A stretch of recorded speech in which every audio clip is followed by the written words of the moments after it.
Okay, welcome everybody to our normally Tuesday afternoon live stream. Uh, this week, I am your host, Dana Morningstar, and with me is Angie Atkinson. Welcome, Angie. Thank you. Happy to be here. Yes, happy to have you. I'm so glad we were able to reschedule this for this week with the holiday and everything else going on. So, That worked out really well. Yes, thank yeah, you. yeah. So we'll see who all hops on today. I guess before we hop into the chat, Angie and I were talking about some questions that we normally get, and one of them has to do with shame. And so one of the questions was relating to basically how do you get over shame in order to have a healthy sex life? And then we also wanted to talk about how do you get over shame in order to even just start dating again? Yes, it is quite a process. And I think especially when you've been in a situation where you've been sexually involved with a narcissist in any way or a toxic person, it doesn't, we know about the diagnosis thing, but I think you definitely find yourself, I mean, I did, I found myself feeling horrified about my body and not just my body, but myself, my ability, all the things, because the person I was with, that was actually one of his biggest issues he had. So I get it. I get why people feel that way. And I felt that way. So it was a process. For me, I started with self-acceptance, which eventually led to the rest. And of course, I did different types of, I tried to work out, I tried to lose weight, I did things like that. But it was all in my head. I think, if I'm being honest, the work had to be done in your head, at least along with the other stuff, but maybe instead of it sometimes. What kind of Yeah. thoughts did you have about it? Yeah, absolutely. You're so spot on about that. I really struggled. I didn't even realize I was struggling with it, which is maybe kind of strange. Um, Even though in my situation, with Jack at least, there was no verbal or like outright overt abuse of any kind, but it was the level of deceit and the tail end of it. And then him kind of blaming me for all of that. Yeah. And all of the cheating, it just made me feel 2 inches tall, and I just really became very self-conscious and just didn't feel good enough, and felt, just felt worthless. It was a really terrible time. And I remember asking a friend, my plan at that point was I was going to see about, this is going to sound really wild. I was going to take $10,000 and I was going to use that to fix myself. Wow. Yeah, like some sort of plastic surgery Oh, and I didn't even know what. And I remember asking my friend, I said, if if you were me, how would you take, and I didn't even have the money. Like I would have been going into debt for this. wow. How would you spend $10,000? Like, what about me do you think I should fix? Like, is it my teeth? Is it, like, should I get laser treatments and, all of this stuff? And she just was like, I think it's your thinking. I think you're fine. And that I thought, oh, she's a friend. Of course, she's saying that, Right. you know, um, but she was so right about that. And unfortunately, it probably took me another 7 years to really, realize that. Because there's always that kernel of truth, like, okay, yeah, my teeth aren't perfectly straight, and yeah, I could lose some weight, and yeah, I could get laser treatments and all of that. But that's that string on a sweater, because nobody's perfect, and that Right. we'll never obtain that. And so realizing our self-esteem can't be wrapped up in fleeting things anyhow, and it's got to come from within. Yeah, So for sure. Yeah. It's funny because when you first said I was going to take $10,000 to fix myself, my first thought was vacation and therapy. That's how you know, mhm. and I probably would have thought to do something like that, but except I was not financially in a position to do it. You know what I mean? But I always had little insecurities, and I would always notice, and I think I hear this from a lot of survivors as well, that whatever it was that I happened to be insecure about, my X would look at people who looked the opposite of that, right? So if I was insecure about, my big butt, then he suddenly was really into people with small butts or whatever, you know what I mean? Like whatever it was. So I used to find that very frustrating back in the day. So yes. And I think that I mean, I've thought about doing different kinds of plastic surgery and things like that, but I even went so far as to, I read a lot of books, I learned a lot of things, I'll just say that. But I wanted to be perfect, and there is no, like you said, there's no perfect, and there's really no one version of it. And so when I got to this place where I could recognize that the things I have going on might not be perfect, but I could accept myself as I was in that moment.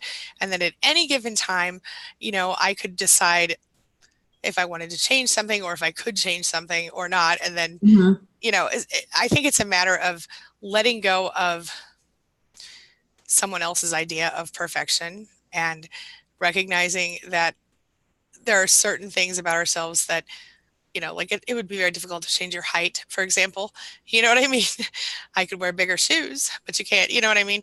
So I guess the point is we have to accept parts of ourselves, but we also have to embrace ourselves as we are in order to, I think, move past the shame. The shame, you know what I mean? And also to understand where the shame actually comes from.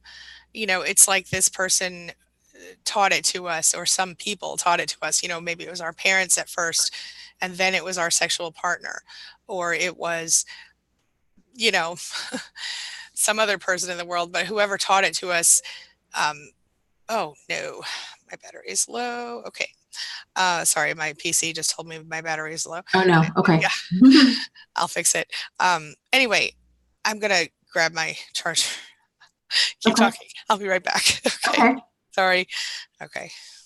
That's okay. Well, while we're waiting for Angie, let me just take some time to mention real quick. We've got our book club tonight, 6:30 p.m. Eastern Standard Time.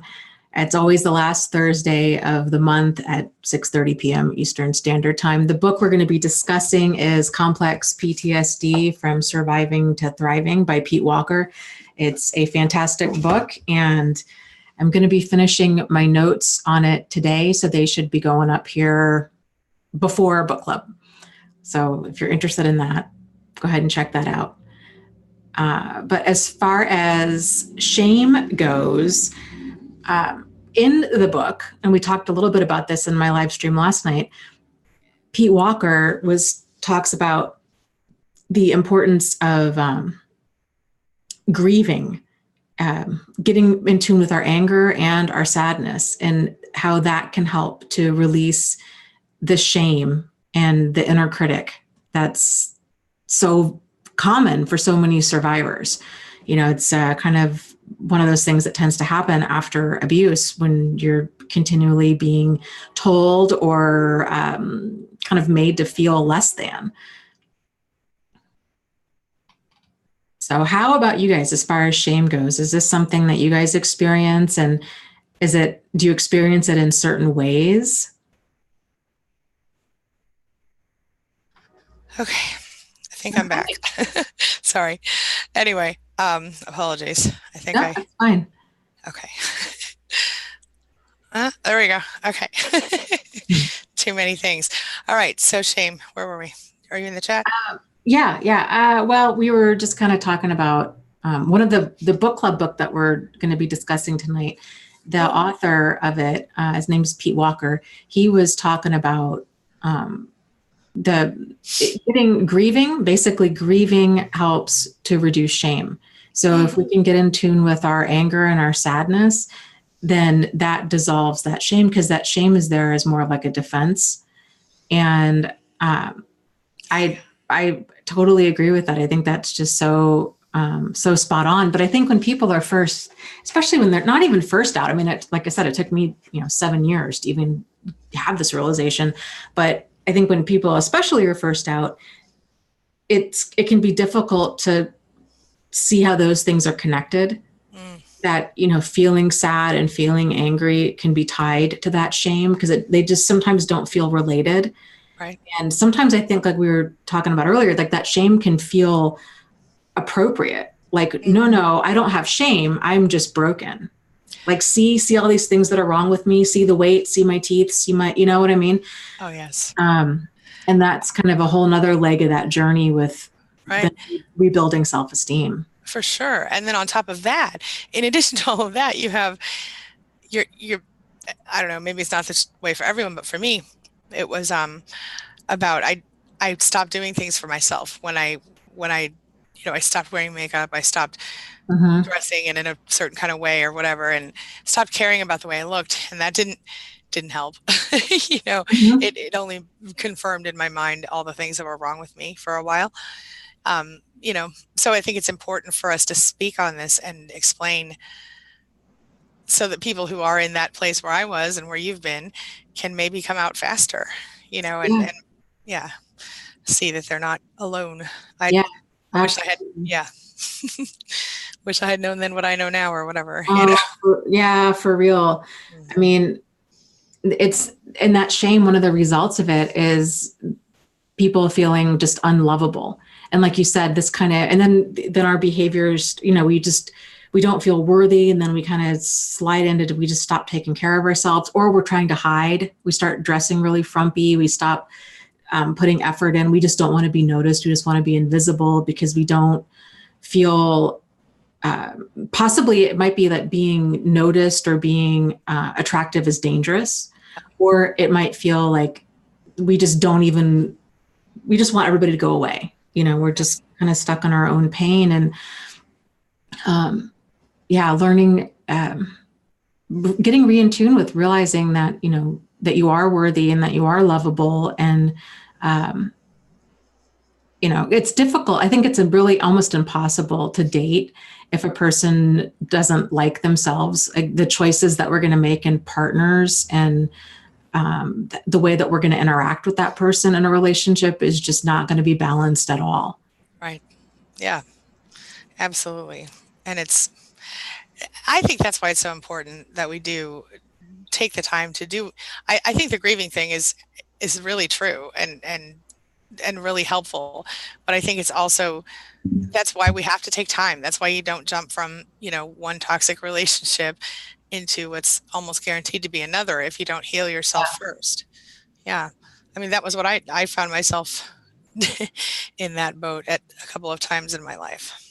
Oh, yeah, me too. And I think for a lot of people, myself included, a big part of that is they don't understand what healing means. Oh, yes. And, for me, it was sort of like, okay, well then healing means just not feeling suicidal and not feeling emotionally devastated. Right. And not, wanting to cry or go, like literally go hurt my ex. I was so angry at all of the deceit and the, all of it. So once all that kind of simmered down to like a tolerable level, I thought, okay, I'm healed. This event no longer controls my life. But what I was missing was that healing it's about getting in tune with like your core sense of self and then developing a healthy relationship with that core sense of self. Yep. And, I didn't see it. I didn't see it as necessary. I just really thought, well, no, I mean, I just got tangled up with, this guy who was real sociopathic, and it was a fluke thing, like a hit and run accident. And, it'll probably never happen again. And I didn't see how, that there was any work that I needed to do. It took me a long time to see that. Yep. Yeah, me too. And when I thought I was healed, I wasn't the first time. Right. I thought, oh, I'm going to wait. I didn't even fully know what narcissism was when I didn't know it at all when I thought I was healed. I just knew that I was broken, and I knew that eventually I stopped hurting as much.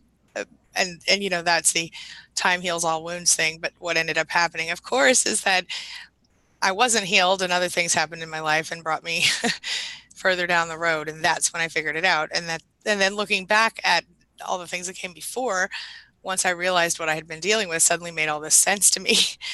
But it felt almost too little too late, but it wasn't. It was okay, eventually. Yeah. Yeah. So, Yeah. Now, Las Miranda says it's hard to resolve shame because the majority of people just feel uncomfortable with their own shame and they can't handle ours. And that's really true. That That's, is incredibly insightful. Yes, that's so true. These are uncomfortable emotions, I think, in general in society. We, this is, yet one of many things that are not taught and they're not discussed, and nobody knows how to handle it. And shame is one of them. And I think, too, part of it's because shame is such an isolating feeling.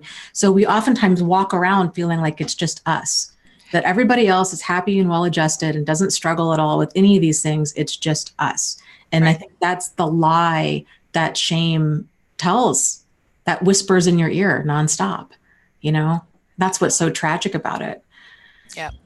It really is. Yeah. And I think being uncomfortable is part of almost every step of recovery because nobody wants to even leave sometimes if they have the choice. And because that's uncomfortable, that's change, major change in your life. And then once you do leave, you have to go through all of the uncomfortable emotions if you're ever going to get to the other side of that mountain, you know. Yep. um, and it's hard. And I put that was my biggest mistake when I first started trying to heal in the first place, was putting I would just shove the emotions down and be like, nope, I'm happy, everything's great. And I really felt like that in the moment. But those things, they kind of fester if you don't let them out, and handle them. So I did have to learn how to be uncomfortable, and thank goodness that I did. But yeah, I'm with you. I heard a great saying the other day about kind of about relating to all of this and getting to these uncomfortable emotions. And this woman had said, anyway, kind of long story short, she's teaching this class I'm taking. She's a sex therapist and she's been doing this for like 30 or 40 years. And she was saying that, I guess, first of all, the issue is never what people think it is. It's never the surface issue.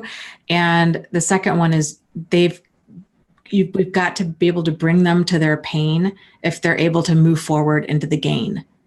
And yeah, it's so spot on, right? Like it's finding those wounds and then working through them. And because those wounds it's unhealed. It's the messages that we need to get from those, because those wounds, if they are left unhealed, they subconsciously drive our life. And So true. yeah, Almost like when you have a broken bone that heals wrong and you have to re-break it to get it to heal right. yeah, Interesting. yeah. And that's why people don't want to do it, right? Of course, it sucks. It sucks. And yeah, it's really difficult. And we've got some comments here. This is a good one real quick from Agatha, who says, talking about time. Well, actually, let me back up. Mama Tara says, time heals nothing. And Agatha says, well, time heals wounds, but time doesn't teach us how to protect ourselves. And this is what we need to do ourselves. And then Dandelion Greens added, I believe time heals a treated wound, not an untreated wound. Yep, that's it. And that broken bone thing, like Yep. maybe it feels healed and seems healed, but you still can't walk, Yeah. I mean, I love those idioms. Anyway, yeah, right on. I think those are very insightful points. And Agatha says, yes, that's exactly what I mean by it. Yep. Yeah. Oh, yeah. Now, Debbie adds, it is the broken, shameful panic attacks on the walking in the eggshells, the control once you're free, that you have to heal. It hurts. Yeah, that's right. Mm-hmm. Lots of really good comments in here today. Yeah. Yeah. And Agatha, it's so spot on. She says the pain of recovery is often bigger than the pain of the injury. Yes. And yeah, unfortunately. It's because you have to be more aware when you're recovering, when you're in the middle of the injury, as it were. You become, I went numb. It was the only way I could survive. I think that now I understand that that's disassociating, but that's what I did at the time. I went numb. Yeah.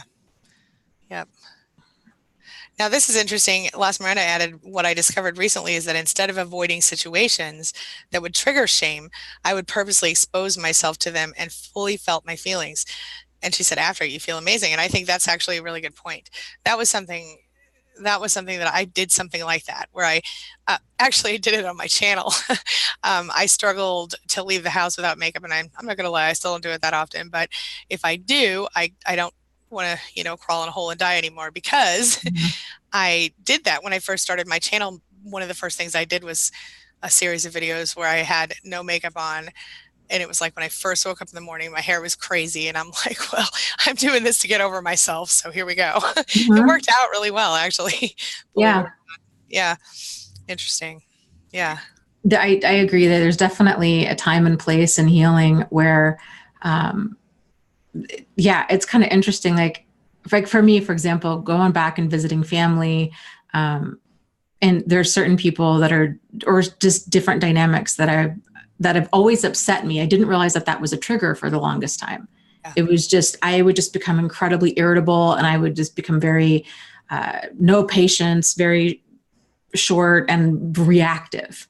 And so now that I have so much more insight into kind of what's going on internally within me, it's interesting to go back and kind of be around these different dynamics as an adult, and not going back as kind of this wounded child. So going back as the adult and realizing, okay, I set the pace here. I can control this. I can leave at any time. Yeah. And if certain things are said or done, paying attention to the different feelings that surface within me, and then sitting with that and kind of being like, wow, this is, I mean, it brings forward all of like the next level of work to do, I guess. And it also, I don't know, I just try to use it as an opportunity to improve boundaries and assertive communication, and examining my own kind of unresolved stuff. I actually get that. And I've done something similar in a couple of cases. Like, for example, a situation came up with a teacher, one of my kids' teachers, that was very uncomfortable.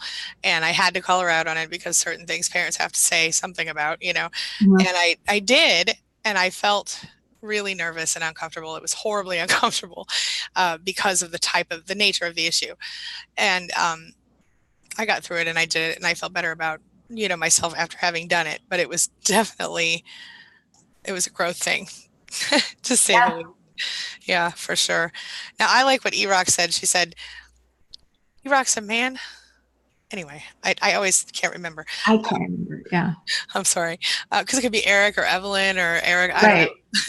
Anyway, it's like trying to get sober and dealing with feelings of facing emotions and reality. And I think it literally is like that. Because think about it. I mean, we learn to go numb in order to, you know, and we learn to kind of lie to ourselves to get through the moments of pain, emotional, psychological, whatever.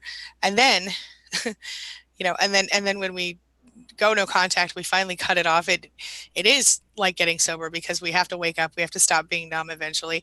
And of course, the issue of being addicted to their, you know, the trauma bonding, you know, we're almost literally addicted to them physically because of all of that. So it really is like getting sober in a lot of ways. Yeah. Mm-hmm.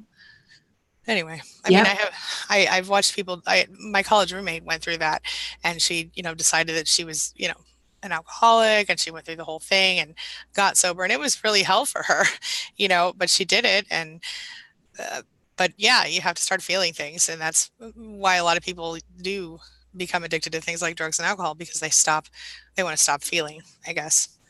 Yeah. It's amazing all the different ways that we use to numb out and to escape, and, you know, things that we just don't even ever realize. I was talking to a friend of mine earlier today who is kind of going through this transitional period in her life. And she's been, we're so alike in this, like she's just a busy holic. It's always got a million projects going on, and she's just a hard worker, and she's just go all the time. And, you know, she's at this place now where she's like, I don't need to do this anymore. And why, you know, what am I doing? What do I do if I'm not going to be busy? And yeah, it's interesting when you start realizing that. So sometimes like the busyness stuff, like with addiction, I guess compulsive or obsessive behavior like that, certain escapism type things can seem productive, like reading. or writing or working or exercising, or even, losing yourself. I mean, when I want to escape, I'll binge watch. We just binged watch Stranger Things the other night, and I love that show. I know it's a great show. So just stuff like that. But then being more sleeping is another, that's probably my primary way, but like realizing, okay, if I'm doing these things in excess, what am I running from? Or what am I trying to escape from? And it's just so insightful, because I think we all tend to do these things in different ways. Yeah. It's just some ways they're more understood as kind of numbing out. Like drugs and alcohol is more understood as like, okay, they're numbing out. But these other things can fly under the radar for a long time and still be just as problematic. That's a really good point. I have one client who is obsessive about keeping her house clean now. And like really, it drives her crazy. And, can't find a housekeeper that's, like that understands doesn't want the housekeeper to touch her laundry, but works like 70 million hours a week and can't possibly do it all herself. And so when she is home, it's the same thing. It's a way for her to take her head away from, and that of course the working, not literally 70 million, but working probably 70 hours a week and doing all the other things she does. It's the same thing. That's interesting. That's a good point that you brought up. And I think people should think about because I do that when I get stressed out, I work more too, because I love what I do so much. And so it feels validating and comfortable to me to do it and to do more of it. And so, maybe I'll suddenly decide I'm going to, start a new project or build some new pages on my site or new resources. And it works out okay. But certainly I could sometimes do something, more healing focused here and there, although what we do helps with all that anyway. So on some level, but I get it.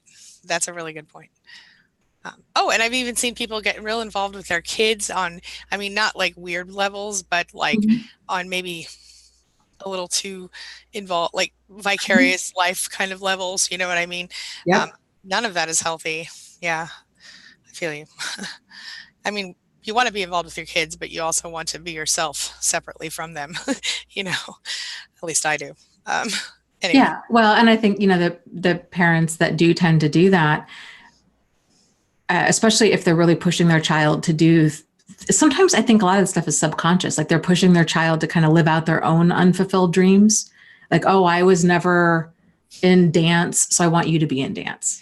Yes. Kind of a thing. And I want you to achieve. And they can, really think like, I want the best for my child and this, that, and the other. But really it's sort of like, okay, I need my child to fulfill this dream because them fulfilling this somehow makes me feel better or relieves my stress about my own situation. It's the human brain is so weird how we project this stuff onto other people and we kind of act out all of this unhealed stuff within us and we just don't even realize it's going on.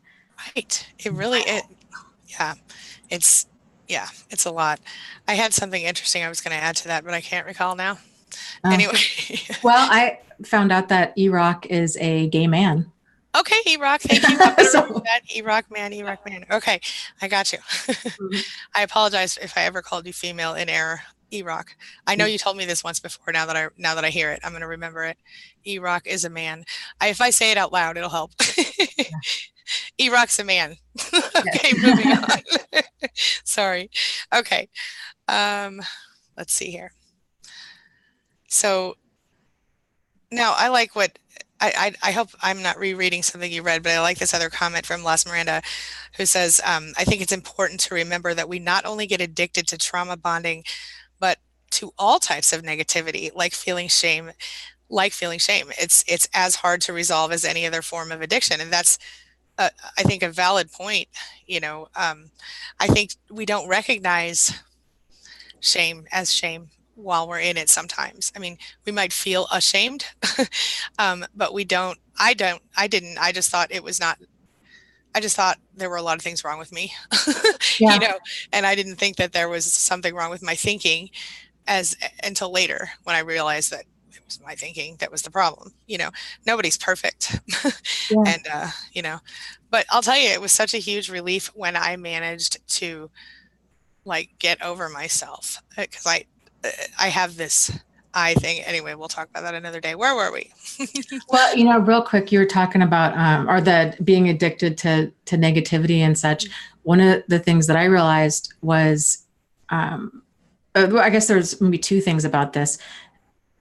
Whenever the other negativity, like criticism from other people, or basically, I guess that like criticism from other people, I was quote unquote addicted to it because I mistook it as truth. Yes. And not only did I mistake it as truth, but it was because a lot of my experiences with this kind of stuff was a lot more covert. And so I mistook people being overtly criticizing of me as almost like a weird form of like emotional safety. Like, oh, at least I know that they're going to tell me the truth. Oh, I remember thinking the same thing. Keep talking. like I know that they're going to tell me the truth. I felt like this closeness to them because I felt I mistook this as a form of sincere communication when really it was a lot of it was just verbal abuse. Yeah. And manipulation. Yeah. Yeah. And a manipulation. And a lot of these people were kind of quote unquote like frenemies for a long time, but I didn't realize it. And I really value, because I just really value sincere feedback. Me too. Yeah.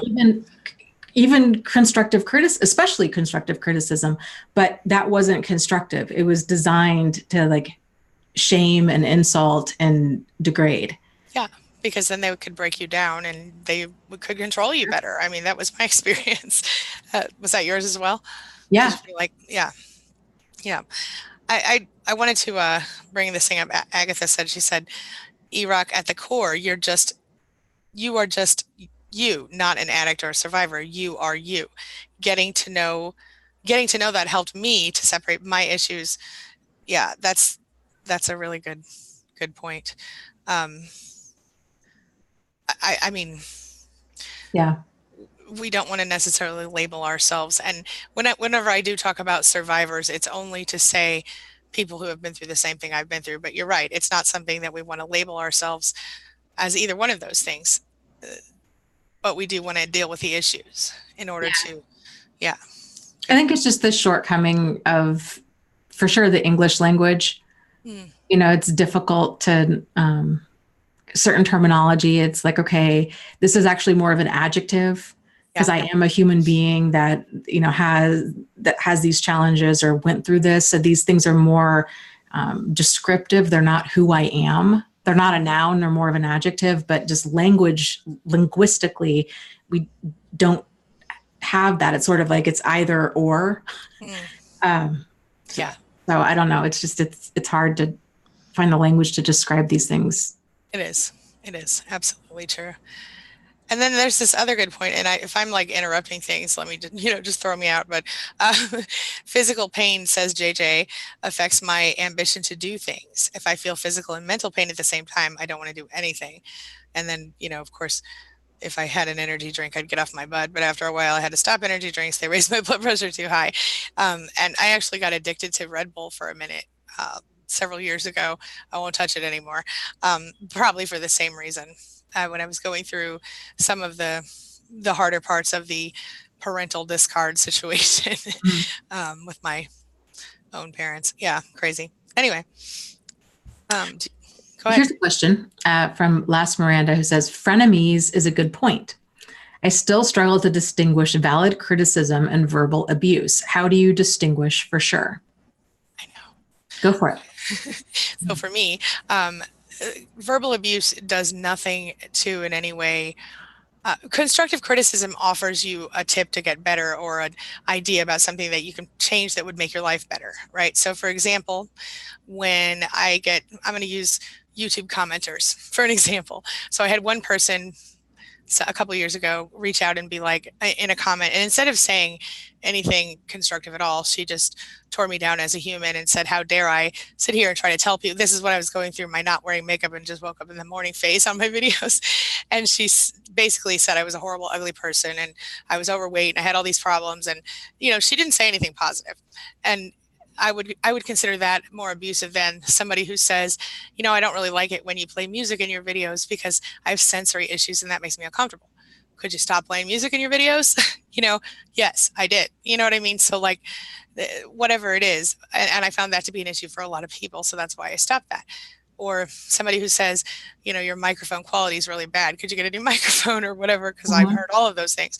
And I try really hard to listen to the constructive criticism, but that's irrelevant. Point is, it has to do, in my opinion, with, with the difference being, is it helpful or not? Is it just hateful? You know what I mean? Or is it just meant to tear you down? Is that making any sense? I'm sure you have. Okay. Yeah. I think when a person's criticizing another person about something that's kind of the core of who they are, that's abusive. And if they're criticizing another person about something that they can't change. That's a good point. Or teasing, like your height or your, you know what I mean? Your voice or something like that. I think at a minimum, that falls into abuse category because that's just mean. Yeah. But yeah, like with getting comments and such, because like you were saying, Angie, we both get comments. Some of it is constructive and appreciated, constructive criticism, but some of it is really mean, but there's still some validity in it. And so trying to sort that out. But I guess the difference would be for me is, I keep my hurt feelings and my self-worth in two different buckets. And so if somebody, let's say, is real nasty and people, under the veil of anonymity, which is the internet, the people hold back. Like they can be really savage. And that kind of stuff used to set me back emotionally for like a week. And now it's probably 2 minutes. Right. Like you're over. It's so crazy how quickly, like you just get over it. When you get used to dealing with it. But I try to figure out, is there any like kernel of truth in what they're saying? If they're saying, oh, your microphone sucks, why can't you get it together? God, you've been doing this for 4 years. What's wrong with you? Geez, I can't believe blah, blah, blah, blah, blah. To try to pull, I guess, to have that boundary, that filter of what I allow inside. So I try to just filter through like the truth of what they're saying and then keep out all of the hurt and meanness that it's wrapped in. Yep. Same. Yep.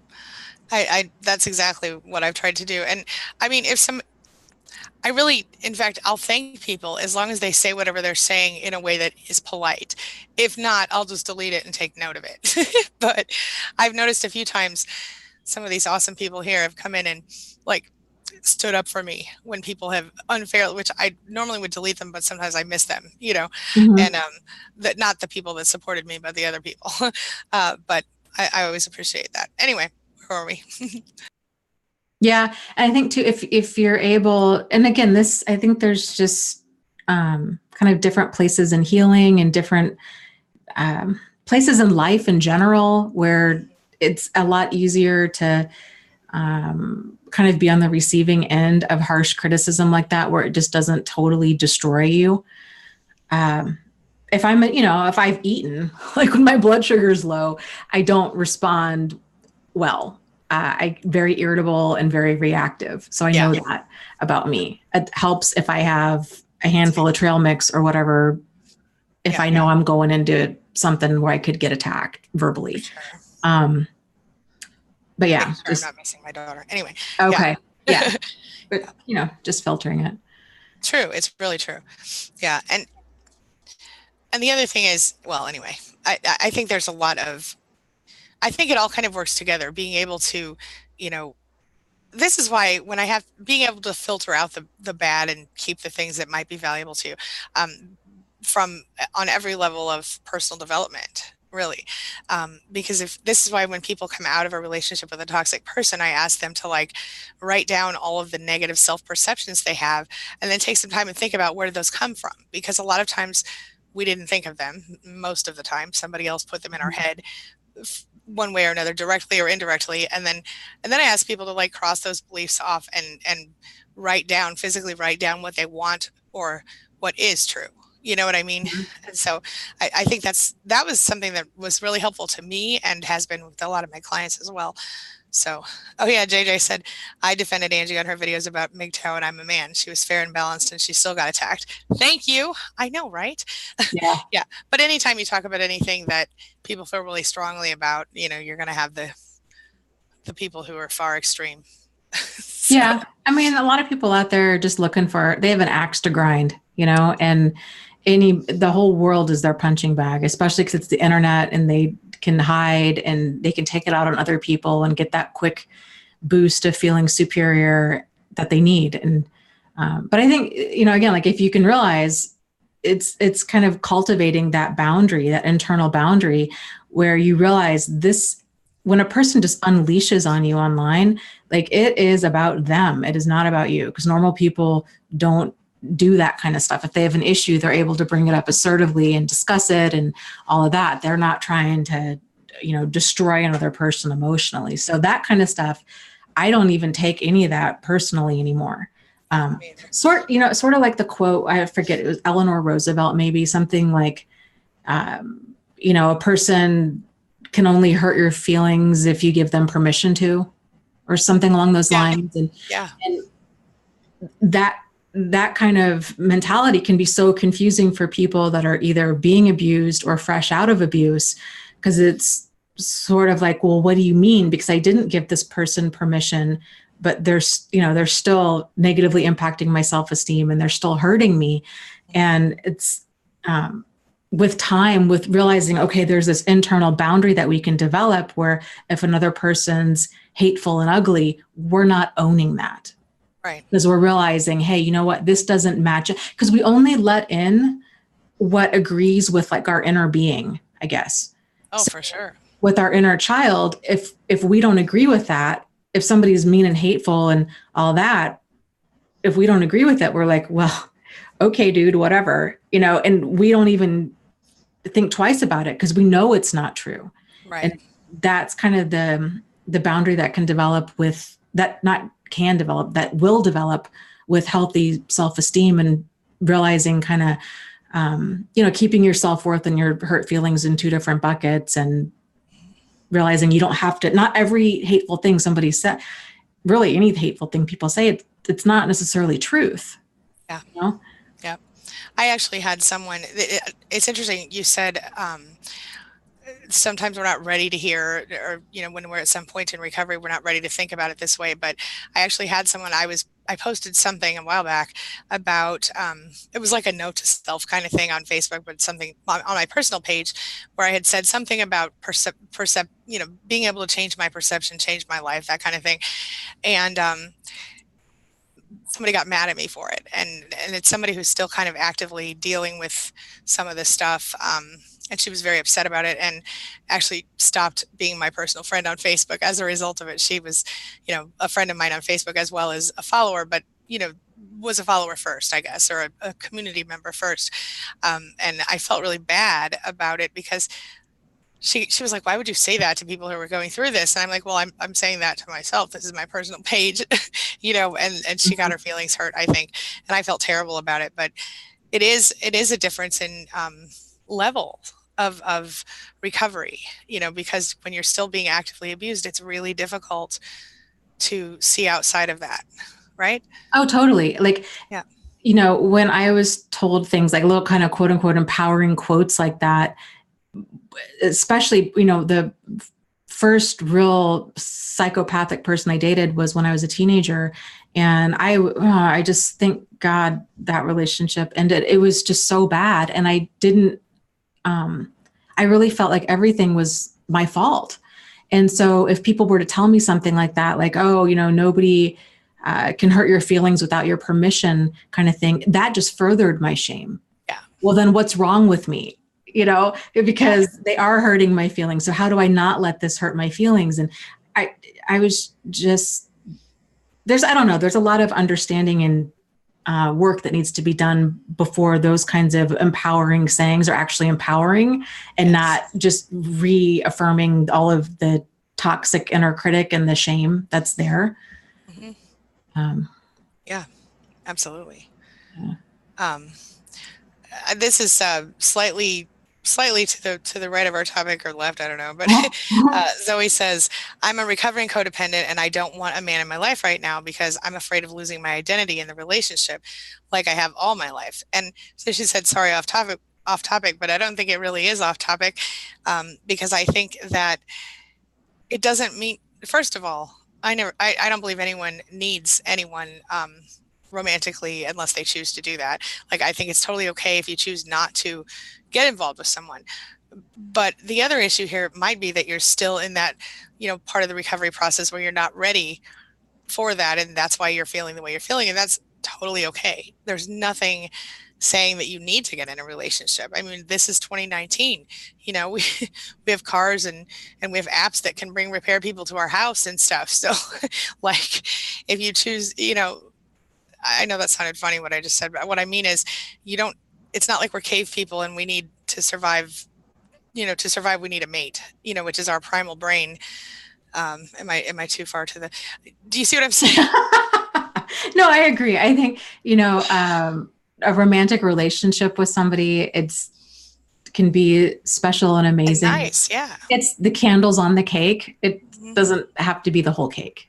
Exactly. That right there. That was something that realizing that I could be like a whole person was great. It was a big change for me.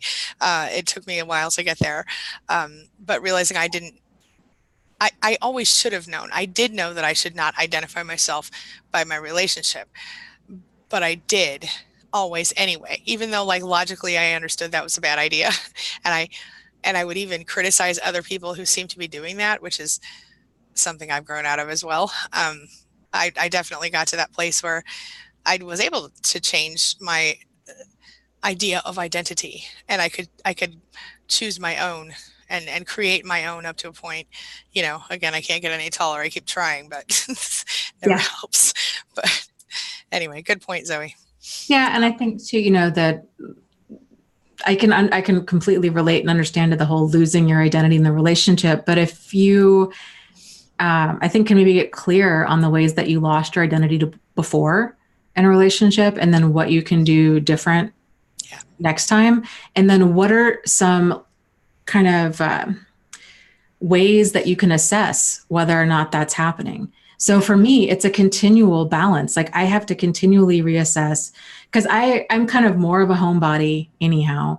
And, I have a few close friends, and I've kind of my hobbies are, I like to make jewelry. I like to write. I like to read. So it's kind of isolating. I'm just kind of a loner in that way, I guess. So it's very easy for me to slip into kind of making, especially the person I'm dating, kind of a big part of my world. So I have to really remind myself, okay, and I can be kind of to go with the flow, where it's sort of like, okay, they want to go out for dinner, they want to go do this, they want to go do that. And I'm like, hey, sure.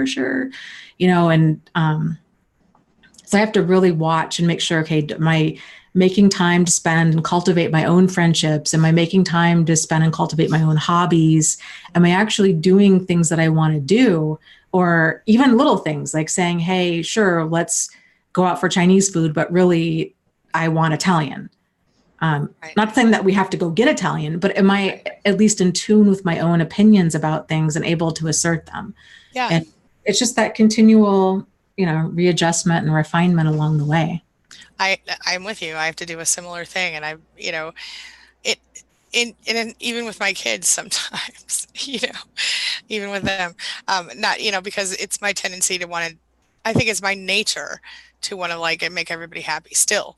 And so sometimes I have to get uncomfortable and make choices about where we're going to eat, or that's in reference to what you were saying, but whatever, you know what I mean? Whatever it is that I need or want in my life. So it is, for me, it still can be uncomfortable sometimes asserting myself, but I do it now. And that's a beautiful thing. It really changes like the trajectory of your own development, I think.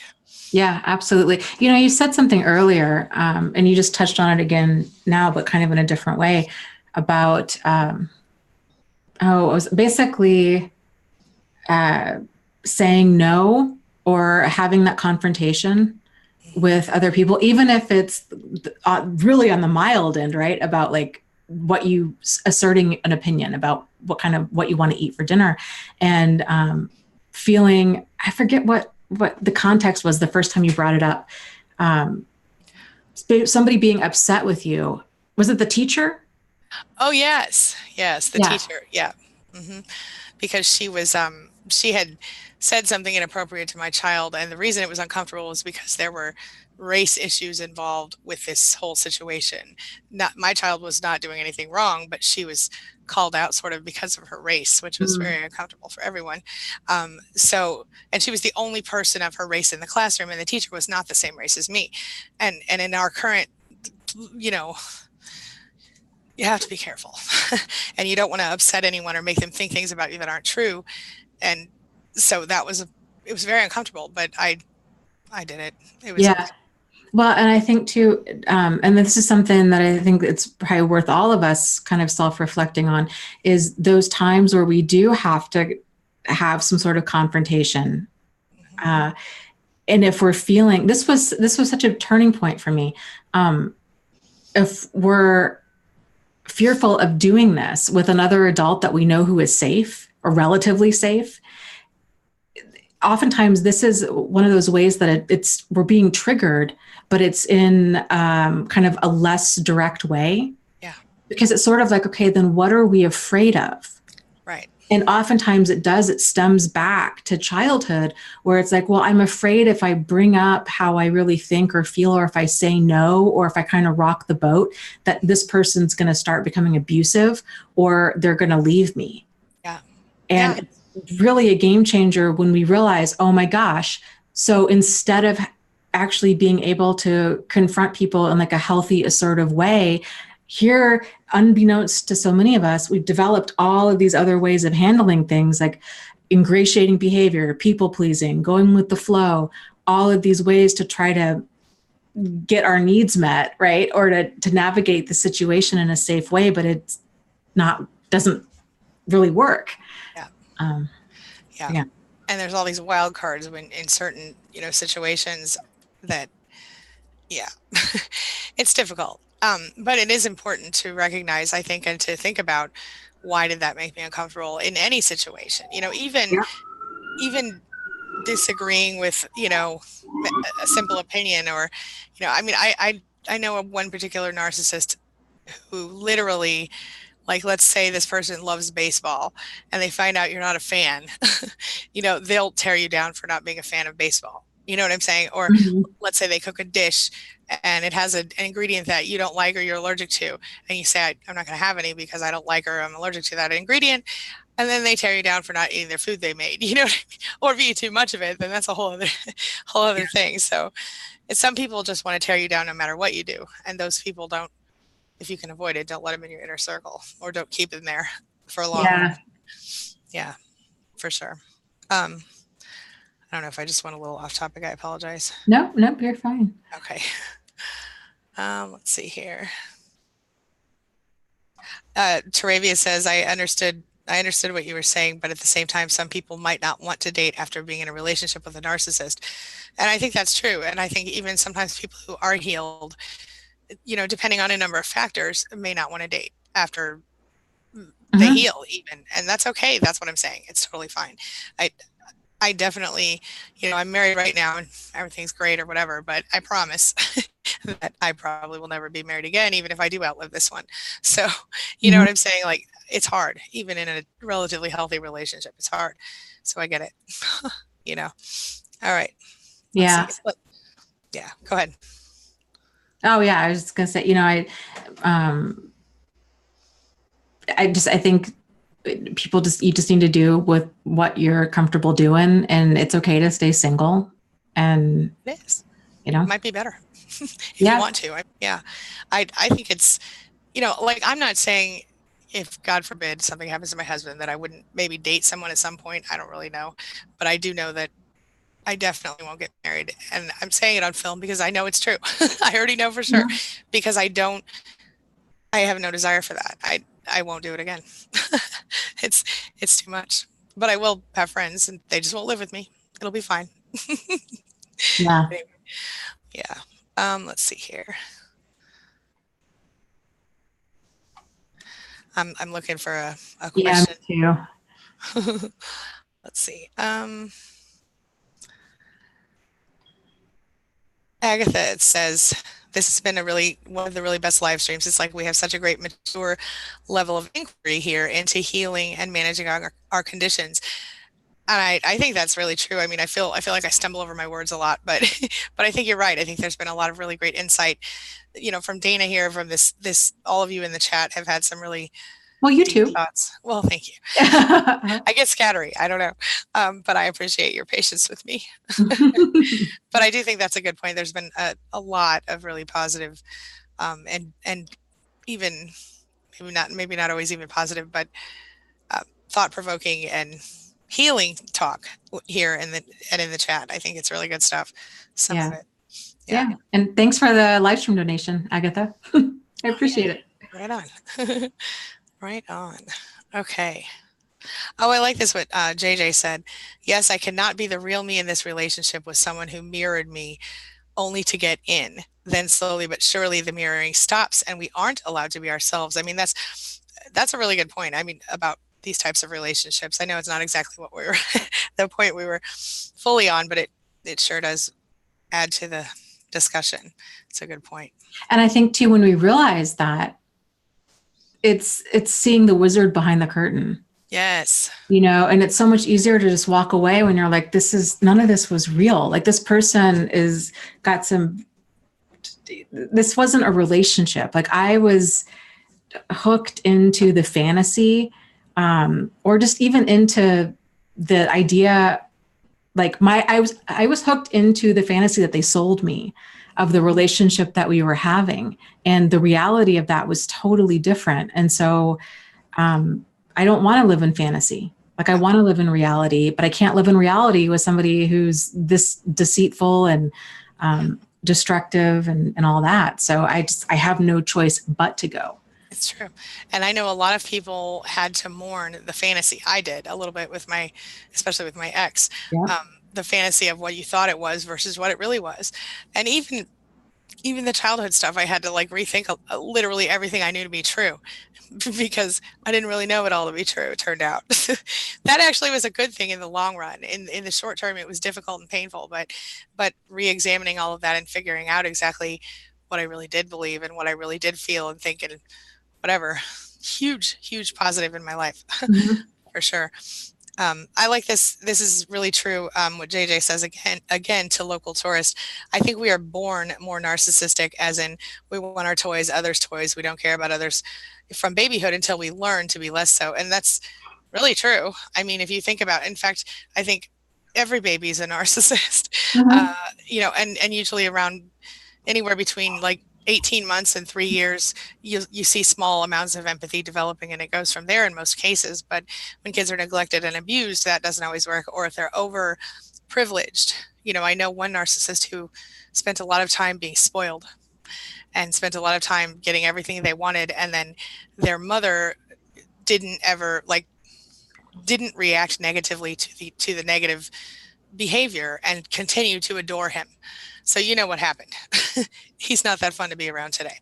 Yep, yeah. I have a family member that's that exact same way. And it's seriously, he's just a piece of work. And it's along the lines of not as murderous, but like King Joffrey from Game of Thrones, just this egotistical, entitled brat prince. I mean, it's just one of the most ridiculous human beings I've ever come across. Same, this one that I was mentioning. Insufferable, just selfish, spoiled, child, adult person. Crazy. Exhausting to be in the same room, in my opinion, with someone like that. I mean, you can almost feel them walk into the room, right? Like yeah. With you.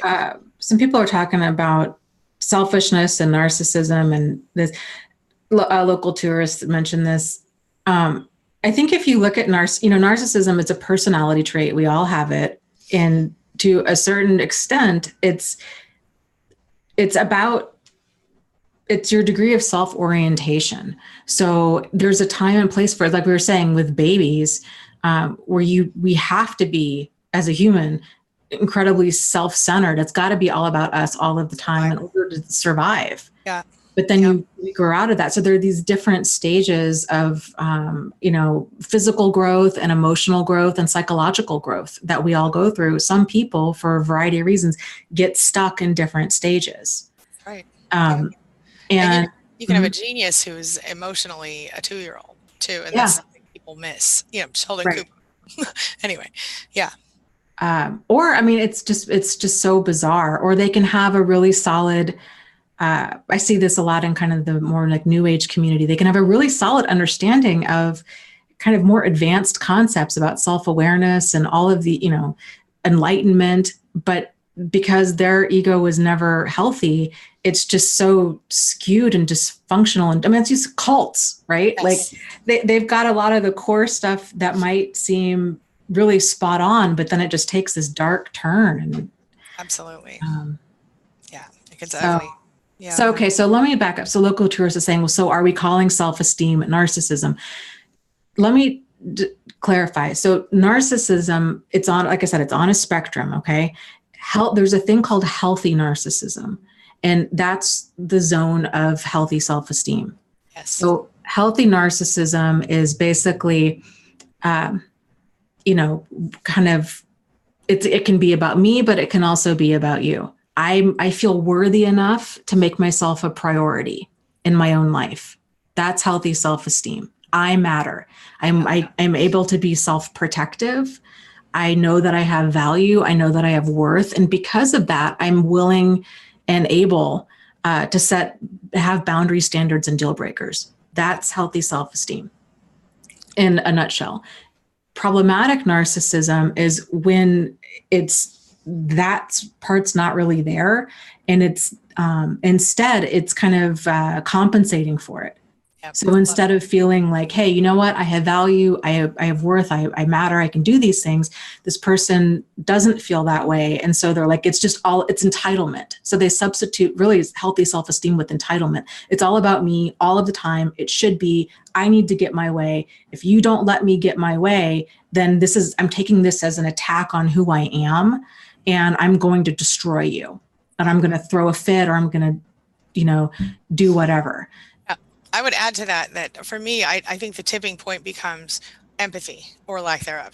Because when somebody has empathy, no matter how many selfies they take or whatever, they care about how other people feel, and they operate from that perspective up to a point.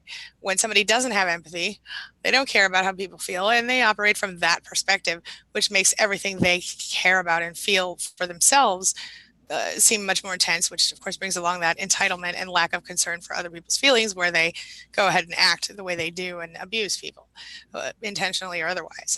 In my opinion, what do you think? Is that? Yeah, I really like the distinction about empathy, because it's huge. And that empathy, like you were saying earlier, that kind of comes online with children around a certain age, usually for sure by the age of 7. Oh yeah, for sure. Yeah. And probably, between 3 and 7, where you really start to see that team orientedness. Yes. Whereas smaller children, they don't know, like a 2-year-old, they walk around mine. What do they say? Mine and no. Right. And so it's just, they want what they want. And even if they don't want something and then you want what they have, they're not going to eat their cookie, but they don't want you to have it. Right. Absolutely. These kinds of things, but most people grow out of this stage, and they're able to shift out of that mindset where it's that narcissistic mindset, which is that domination driven mindset. It's all about me at the expense of you. Right. They're able to shift into that team oriented mindset where it can be about me and it can be about you. We can work together to meet our needs. Yeah. Exactly. Yeah. And I remember with my kids, at some point they would, like, here's my daughter, when she first learned how to walk, I thought she was a genius after this happened. She's only 10 months old. And I hurt myself or cut my finger or something. And I kind of cried out because I was surprised by it. And she came over to me and she put her hand on my hand and she patted it and looked up at me and mumbled some baby words like, that sounded like, "Are you okay?" or something like that. And I Mhm. thought, oh my gosh, here she is, this little with empathy, but it wasn't as much empathy as it was noticing. And that was a start, for her. But I felt like that was super early, and my boys didn't do it until they were probably 2.5 or closer to 3, Mhm. when they kind of really seemed concerned about my feelings, which I think is pretty normal, actually. Developmentally, the boys were faster on some things physically, but she was faster on that emotional stuff. But today, I'm not sure that she's ahead in any way on the emotional stuff. So, Yeah. for her age. So interesting, blah, blah. And then real quick too, let me just add to this. So there's also a difference between narcissism and narcissistic personality disorder. Yes. This is something I see people get confused as well. So like we're talking about, it's on that spectrum. There's healthy narcissism. Then there's that where it starts going into unhealthy narcissism, where you then start to get into like pathological behavior, like narcissistic personality disorder, and then further down that spectrum, like antisocial personality disorder. Yes. So a person can be narcissistic in a negative way, but that doesn't necessarily make them. This again, it's a problem with language here. Like a person can be narcissistic, and we can mean that as a problem. Normally we'll say, oh, that person's such a narcissist. When people are saying that, even mental health professionals, they may or may not be saying that that person has narcissistic personality disorder. Right. So, but again, anywhere along that problematic spectrum is still a problem. Mm-hmm. So, right. But yeah, it's confusing. Absolutely. Yes. But yeah, I think James says that Sophie's my mini me. I wish that she really did look more like me, but she has my husband's face, but she's beautiful the way she is. I just mean, it would be cool to look at her and see more of myself. But I do see that in my son. Does that sound narcissistic? I love her the way she is. And my son is the only one that looks like a little bit like me. He still looks like himself, but either way. Oh. Kids, man, I'm reading chat and talking at the same time. It's never good. Anyway, are we still? Yeah. Okay. You know what? I just realized I have to be on a call in a few minutes. Okay. But do you want to grab one more question or Sure. comment? And then we'll call it. Yeah. Yep. This is just, I have one. Okay. And it's JJ's really hitting home with me today. Yeah. JJ says, I had some friends whose young daughter turned out to be so thoughtful and successful.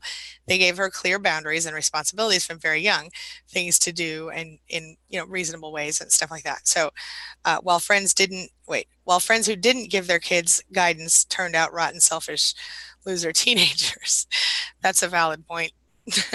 It is because you do have to create boundaries for them up to a point, but at the same time, I strive to make the boundaries related to safety and respectfulness and things like that, and not things like, my daughter has pink hair right now just because it's fun and it's only hair, it grows back. I want them to express themselves creatively in ways that are safe. So yeah, anyway. Yeah. I just wanted to, I was funny because that was the one I noticed too in the chat. I just wanted to say, and sometimes it's a nature nurture thing. Like, for example, I have 2 family members who grew up with parents who were not, there was no discipline. Their house was literally like Coney Island. I mean, you want to drink, you want to smoke, you want to have sex, you want to cuss, you want to do whatever, sneak out, no curfew, no bedtime, no rules, no responsibilities. And I would, the younger one for sure is like the most well-adjusted, normal, like greatest person ever. Like he's such an awesome guy, wonderful father, wonderful husband. You would never guess that he grew up in that. His brother, for the most part, is the same way, but I don't know, he's kind of got some issues with his personality, but like, but for the most part, they're, reasonably well-adjusted people. So it's weird. And then I've also known people that I have another group of people that I know. Again, 2 boys grew up in the same house, kind of same set of circumstances. One can't get his stuff to act together. He's in and out of jail, trouble with drinking and all kinds of stuff. The other brother just won an Emmy or something for film. So like, and he's totally, again, well-adjusted, happily married, has a baby, the whole nine. So there really is kind of, it just depends on the child. But what's interesting with both of those situations, you could see, like I used to babysit for those two kids, and you could tell right away that this was the trajectory that both these boys were going on, and that this would be kind of how they wound up. Yeah, So. Yep. I think anyone who looks at their child at a certain point in their life could see that. It's hard. I think it's harder for people when they're too close sometimes if there's an issue. But I think anyone with the ability to see this sort of thing could look at a kid and go, oh yeah, this is what you're probably going to be dealing with if you don't XYZ, or hey, this is going to be okay. Yeah, and that's not to say, don't get me wrong, it's not to say that throw out rules and structure. I think that's definitely needed, because how these kids were able to kind of override all of that they grew up in and develop structure and routine and discipline is beyond me, because I would not have been able to. Right. Yeah. Still worth setting a good example and, doing all that with kids. Oh, of course. Yeah. It is a fine line, just really quick. And then I know we have to go because I'm supposed to be 3 minutes now, but, okay. But my husband was trying to teach my daughter how to properly eat a steak. I didn't even know there was a way. But his mother was Miss Manners practically. I mean, not literally, but she was really Emily Post Manners. She had that kind of whatever. She was great. But it's true, good manners help you get by in society. So I was like on board with this, and she was so furious. She was just, who cares how I eat my steak? La la la. And then I had to explain to her, look, I want you to express yourself, but I also want you to know what to do if, like, I don't know, maybe you're going to a scholarship dinner or something and you need to impress somebody, or maybe you're at a job interview and it's over dinner, you need to eat a steak. I mean, you need to know how to do it. And just try to explain to her that it's about, sometimes we have to conform to societal expectations to get certain things done in our lives, but that doesn't mean that she has to stop being her creative, artistic self. She just has to learn how to manage in society if she wants certain things in her life. And I that's a hard line, I think, a fine line that you have to tread. It's difficult. Yeah. I mean, I think it's sort of like it helps to know the rules if you're going to break them. Sort of like with art. Right. They'll say like, okay, it helps if you understand like kind of the composition, like the importance of a composition of a painting, if you're going to veer away, or music even, if you're going to kind of veer off and do something different, you're understanding what you're doing. Same thing with, I guess, anything. Yeah. Yeah. Rules or such. Yeah. Okay. Well, we don't want to keep you. I know you got to run. You guys, book club tonight, 6:30 p.m. Eastern Standard Time. Hope to see you there. Angie, thank you so much for being here and rescheduling, and we'll see you next week. My pleasure. We'll see you there. We'll be on my channel next week. That's right. Yes. We all right. Okay. Yes. All right. Bye, everybody. Bye. Bye, Dana.